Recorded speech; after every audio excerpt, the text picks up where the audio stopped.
मेरे साथ बोलिए, भारत माता की। क्यों भाई, आवाज को क्या हुआ है महरौली वालों के? ऐसी आवाज होती है क्या? मेरे साथ दोनों हाथ उठाइए, उठाइए सब लोग दोनों हाथ, एक मुट्ठी भींचिए और प्रचंड आवाज से बोलिए, भारत माता की, भारत माता की, भारत माता की। मंच पर उपस्थित भैया तनिक सुन लो, 12 बजे मोदी जी आएंगे। मंच पर उपस्थित प्रदेश अध्यक्ष महोदय, हमारे संगठन मंत्री सिद्धार्थन जी, यहाँ के लोकप्रिय सांसद और मेरे मित्र भाई रमेश विधुड़ी जी, मंच पर उपस्थित अलग अलग खापों के सभी प्रधान साहिबान, चौधरी जयनारायण जी, चौधरी जगरीमन जी, चौधरी भीम सिंह जी, चौधरी फूल सिंह जी, चौधरी नेकीराम तंवर जी, पंडित छोटेलाल जी, चौधरी नरेश प्रधान जी, अन्य भी खापों के प्रधान यहाँ पर उपस्थित है। मैं सभी को विनम्रता पूर्वक प्रणाम करके मेरी बात की शुरुआत करना चाहता हूँ। मित्रों, आज हम सब भारतवासियों के लिए महत्वपूर्ण दिन है कि आज के ही दिन दो ऐसे महापुरुषों का जन्म हुआ जिन्होंने भारत के भविष्य को बनाने में बड़ी भूमिका अदा की। एक तो हमारे पूर्व प्रधानमंत्री, देश भर में आज भी श्रद्धेय अटल जी को नाम देते ही उनकी ओजस्वी वाणी हमारे स्मरण पर आती है। आज श्रद्धेय अटल जी का जन्मदिन है। और दूसरा, भारत रत्न महामना मालवीय जी, मदन मोहन मालवीय जी देश की आजादी के आंदोलन के बहुत बड़े नेता तो रहे, परंतु बनारस विश्व हिंदू यूनिवर्सिटी बनाकर उन्होंने भारतीयता और हिंदू दर्शन शास्त्र को एक लंबी आयु प्रदान करने का काम किया। आज मालवीय जी का भी जन्मदिन है। आज के दिन, आज एक महत्वपूर्ण कार्यक्रम के लिए हम सब यहाँ पर इकट्ठा हुए। 12 बजे हमारे देश के लोकप्रिय प्रधानमंत्री आदरणीय मोदी जी एक ही क्लिक दबाकर 9 करोड़ किसानों के अकाउंट में 18,000 करोड़ रुपया ट्रांसफर कर दिया। प्रधानमंत्री किसान सम्मान योजना नरेंद्र भाई जब लेकर आए, विपक्ष के सारे नेता, ये राहुल बाबा समेत सारे नेता कहते थे कि किसानों का ऋण माफ करो।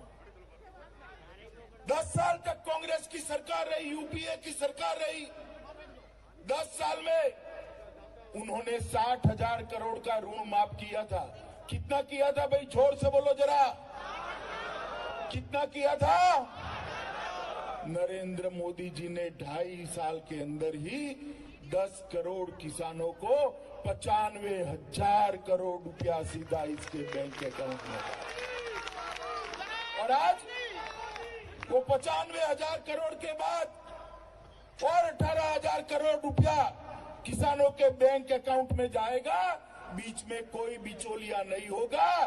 क्लिक करते ही किसान भाइयों आपके अकाउंट में वो पैसा पहुंचेगा। इसको कहते हैं किसानों का हितैषी।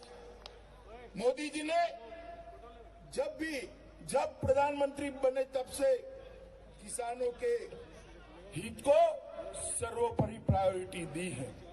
मित्रों, मैं कुछ आंकड़े देश के किसान भाइयों के सामने रखना चाहता हूं। नरेंद्र मोदी जी प्रधानमंत्री बने उसके पहले 2013-14 में खाद्यान्न का उत्पादन 265 मिलियन टन था और आज वो उत्पादन बढ़कर 296 मिलियन टन पहुंचाने का श्रेय हमारे किसान भाइयों को जाता है। और किसान हित की बात करने वाले राहुल गांधी जब आपकी सरकार थी, शरद पवार जी जब आप कृषि मंत्री थे, 2013 में 13-14 में किसानों के लिए कितना बजट देते थे? 2013-14 में जब यूपीए की सरकार थी, कांग्रेस की सरकार थी, सोनिया मनमोहन की सरकार थी, तब किसानों का बजट था 21,933 करोड़ रुपया। 21,900 करोड़ रुपया। कितना था भाई बोलो? सिर्फ 21,900 करोड़ रुपया। अभी मोदी जी ने बजट दिया, अंतिम बजट में 21,900 करोड़ से बढ़ाकर 1,34,399 करोड़।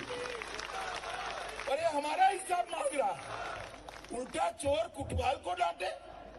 अरे भाई, आप किसानों को सिर्फ 21,000 करोड़ रुपया देते थे, मोदी जी ने इतने कम समय में 21,000 करोड़ में बढ़ोतरी करते करते करते करते 1,34,400 करोड़ रुपया तक पहुंचा।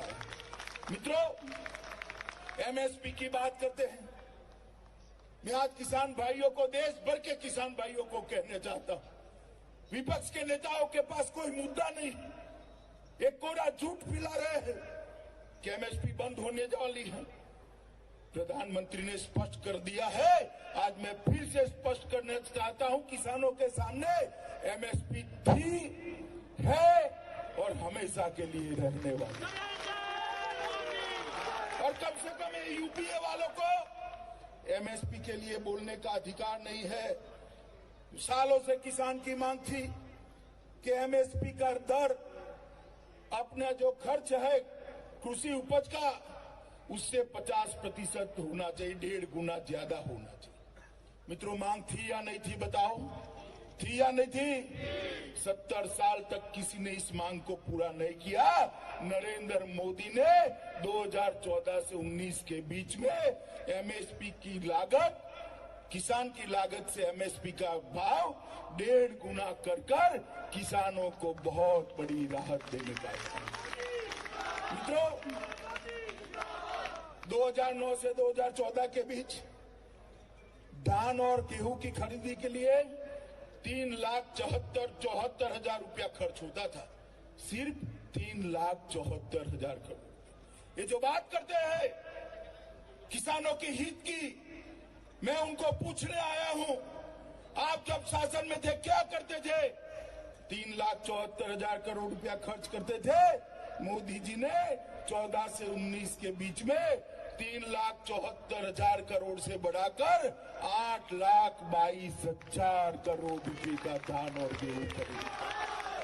और आप हमें पूछ रहे हैं। इसके अलावे मोदी जी ने ढेर सारी योजनाएं किसान के लिए लाए।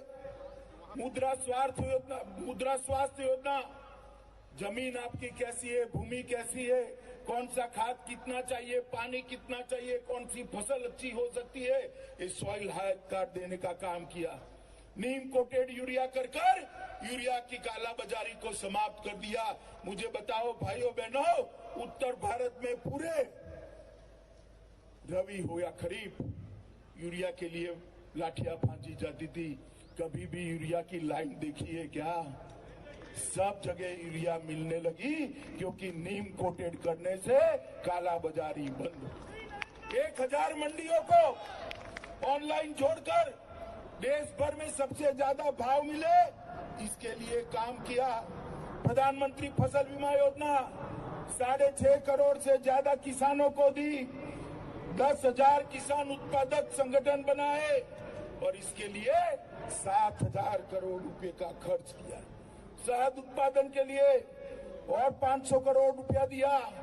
प्रधानमंत्री इरिगेशन योजना के माध्यम से 55 लाख हेक्टेयर भूमि को सूक्ष्म सिंचाई से सिंचित करने का काम प्रधानमंत्री जी ने किया है।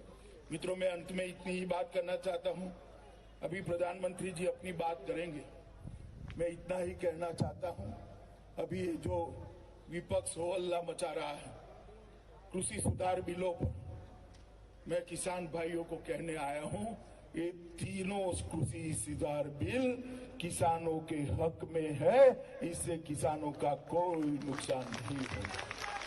न एमएसपी बंद होगी, ना आपकी भूमि को कोई आपसे छीन सकता है। मैं किसान भाइयों को कहने आया हूं, जब तक नरेंद्र मोदी प्रधानमंत्री है, आपकी भूमि को कोई कॉर्पोरेट छीन नहीं सकता। ये भारतीय जनता पार्टी का आपसे वादा है। मित्रों, मंडियां भी चालू रहने वाली है। एक कोरा झूठ फैलाते हैं कि मंडियों को बंद कर देंगे। मैं पूछना चाहता हूं विपक्ष के नेताओं को, कौन सा प्रावधान आपको बताता है कि मंडी बंद करने वाली है? अरे हिम्मत है तो आ जाओ, मैं रमेश उजुड़ू को चर्चा के लिए भेज दूंगा, वो बता देगा कि मंडियां बंद नहीं। मित्रों, कोरा झूठ फैलाएगा। ये जो सुधार मोदी जी लेकर आए हैं 2001 में शंकर लाल गुरु समिति ने दिया, 2001 में मोन्टेक सिंह आहलूवालिया जो सरदार मनमोहन सिंह के बहुत प्रिय थे, इन्होंने दिया, शरद जोशी टास्क फोर्स ने दिया, 2003 के मॉडल एपीएमसी एक्ट में आया, स्वामीनाथन कमीशन की रिपोर्ट में भी है, और शरद पवार जी के समय में जो समिति बनी, इसने भी इसी को आगे बढ़ाया है। महाराष्ट्र के अंदर ये प्राइवेट मार्केट शरद पवार जी ने कब के कर दिए, और अब ये रुदालियों की तरह रोना शुरू किया है, क्योंकि देश की जनता ने उनको निकाल दिया है। देश की जनता ने अपने दिल में से उनको निकालकर नरेंद्र मोदी को। तो किसानों के नाम पर ये जो कोहराम देश में मचा है, कुछ जगह पे मचा है, देश भर के किसान शान से फोन कर हमारे कृषि मंत्री नरेंद्र सिंह जी का समय लेकर मिलने जाते हैं, और ये तीनों अध्यादेशों को, तीनों कानूनों को अपना समर्थन देते हैं, क्योंकि ये जानते हैं कि किसानों के हित में। फिर भी अगर किसान संगठनों को लगता है, विपक्ष की बात छोड़ दो, उनका तो राजनीतिक स्वार्थ होता है, मगर किसान संगठनों को लगता है कि कानूनों के एक प्रावधान से किसान का भला नहीं होता है, तो सरकार खुले मन से इनके साथ चर्चा करने के लिए तैयार है। आप आइए, कानूनों का प्रावधान लेकर आइए, उस पर बहस करिए। अगर किसान विरोधी कोई भी प्रावधान है तो नरेंद्र मोदी सरकार इस पर खुले मन से विचार करने के लिए तैयार है। मगर ये पूरी विपक्षी पार्टियां किसानों के नाम पर अपना उल्लू सीधा करना चाहती है। मित्रों, 2014 और 19 में 30 साल के बाद एक गठबंधन सरकारों का दौर समाप्त कर मोदी जी को पूर्ण बहुमत किसानों ने दिया है। और मैं फिर से एक बार कहना चाहता हूं कि नरेंद्र मोदी सरकार की, भारतीय जनता पार्टी की सरकार की सर्वोच्च प्राथमिकता अगर कोई एक है तो किसानों का कल्याण है, इसके अलावा कोई। मित्रों, मैं आप सभी को आज जब मोदी जी 18,000 करोड़ रुपया इतने बड़े किसान समुदाय को, 9 करोड़ किसानों को ट्रांसफर करने वाले हैं, तब मैं मन से बधाई देता हूं सभी किसान भाइयों को, और ये वादा भी करता हूं कि नरेंद्र मोदी सरकार, भाजपा सरकार आपके कल्याण के लिए सदैव अहरनिश काम करती रहेगी, और आपकी आय 2